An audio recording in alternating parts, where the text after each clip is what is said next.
kelompok 8. Saya ingin mempresentasikan bisnis usaha saya bersama teman-teman saya, yaitu bisnis usaha kue kering.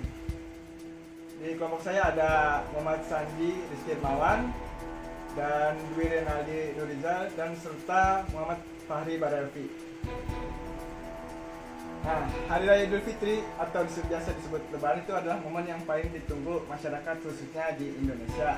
Orang-orang berkumpul untuk bersilaturahmi dengan keluarga, teman, dan kerabat pada momen tersebut. Nah, biasanya agar suasana makin meriah, masyarakat biasanya menyuguhkan aneka makanan mulai dari ketupat sampai opor ayam. Dan salah satu menu khas Lebaran yaitu kue kering. Lalu, apa yang dimaksud dengan statement saya barusan? Penjelasan adalah selama ini masih banyak orang yang berpikiran bahwa kue kering itu adalah salah satu jenis sajian yang hanya ada saat hari raya atau event-event tertentu. Makanya tidak heran kalau melihat sebagian kalangan masyarakat menganggap bahwa usaha kue kering itu sebagai usaha yang musiman. Karena sifatnya yang musiman, maka usaha kue kering itu tidak dapat dijadikan sumber mata pencaharian yang bisa diandalkan.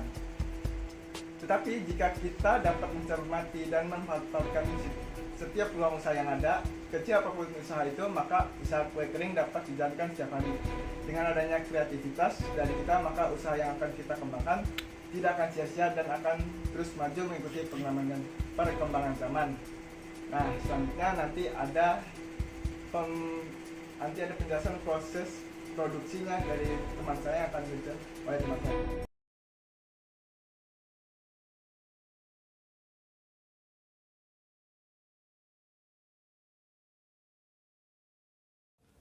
Assalamualaikum warahmatullahi wabarakatuh. Nama saya Muhammad Quraish. Saya selaku pemilik toko.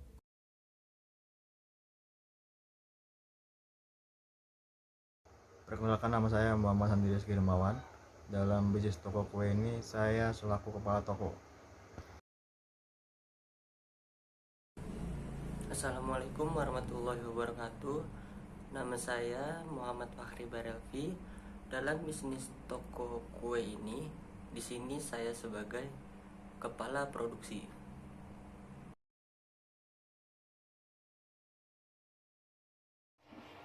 Perkenalkan, nama saya Dwi Renaldi Nurizal. Dalam bisnis toko kue ini, saya sebagai kepala marketing.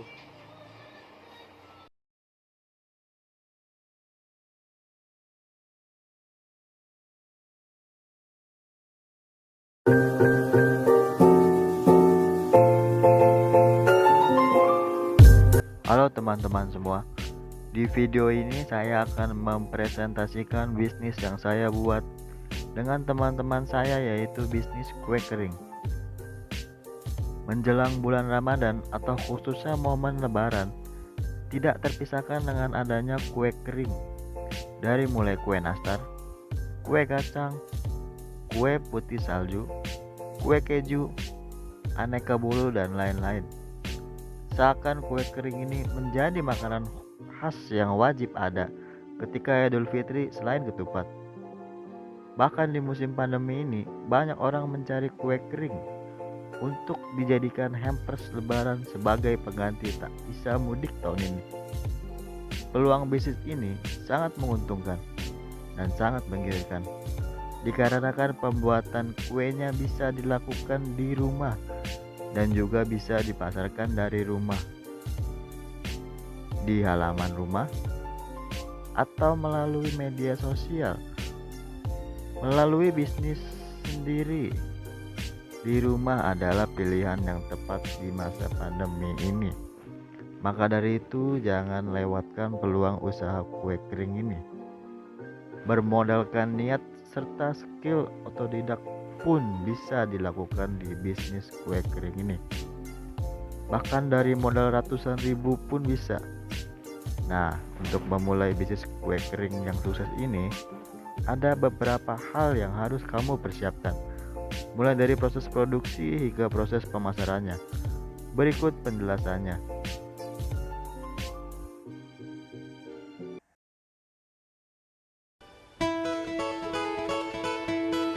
Proses produksi. Proses produksi toko kue kami dilakukan di dalam rumah. memanfaatkan ruang yang ada untuk dijadikan tempat usaha.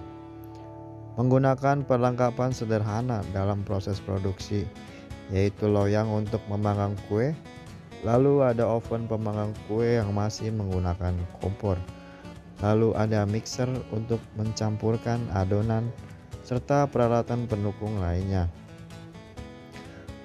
Lalu setelah kue-kue ini matang, dilanjutkan ke proses packing. Untuk kemasan packing kue-kue kering yang kecil menggunakan toples bulat mika ukuran 250 gram untuk yang sedang, dan yang ukuran 500 gram untuk yang besar. Proses packing masih dilakukan dengan cara manual satu persatu. Kemudian dikemas, dimasukkan ke dalam kardus untuk kemasan paket atau hampers yang berisi 6 toples dengan varian kue yang berbeda. Lalu untuk pembuatan kuenya bisa dilakukan dengan mudah. Berikut video resep pembuatan kue nastar. Kue nastar. Pertama ada tepung terigu, mentega, kuning telur, gula halus, serta selai nanas. Kemudian untuk bahan olahannya kuning telur dan 1 sendok minyak. Lalu campurkan semua bahan: mentega, kuning telur, serta terigu. Aduk hingga merata. Aduk menggunakan mixer.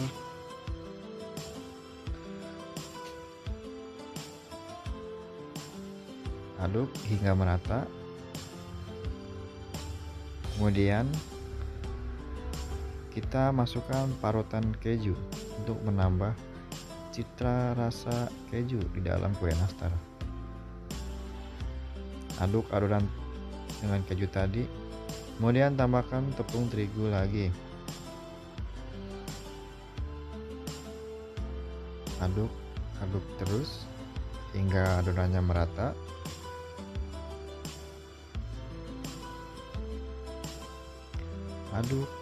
Aduk dan terus mengaduk. Ya, setelah adonan mulai merata, kita masuk ke bagian memasukkan selai nanas ke dalam nastar. Ambil adonan, kita bulat-bulat, lalu dipipih-pipihkan, masukkan selainya dan dibulatkan lagi. Nah, sudah selesai. Kemudian lakukan cara itu berulang-ulang kali sampai adonan dan selai nanasnya habis. Kemudian kita oleskan kue nastar yang sudah dibuatkan dengan bahan olesan yang tadi. Nah, di sini jika kalian ingin menambahkan topping, sertakan setelah proses olesan.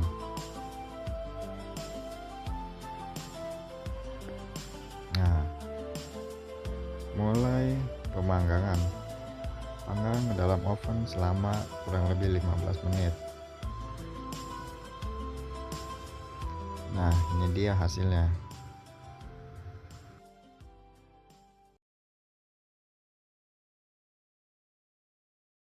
Untuk memasarkan produk, kami memanfaatkan sosial media serta marketplace untuk menjual produk kami.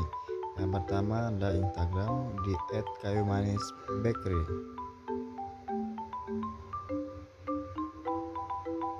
Lalu kedua ada Tokopedia dengan sistem gratis ongkir. Dan yang terakhir ada Shopee dengan sistem COD bayar di tempat untuk memudahkan konsumen berbelanja. Demikian video peluang bisnis usaha kue kering dan analisa dari kelompok 8. Kami ucapkan terima kasih.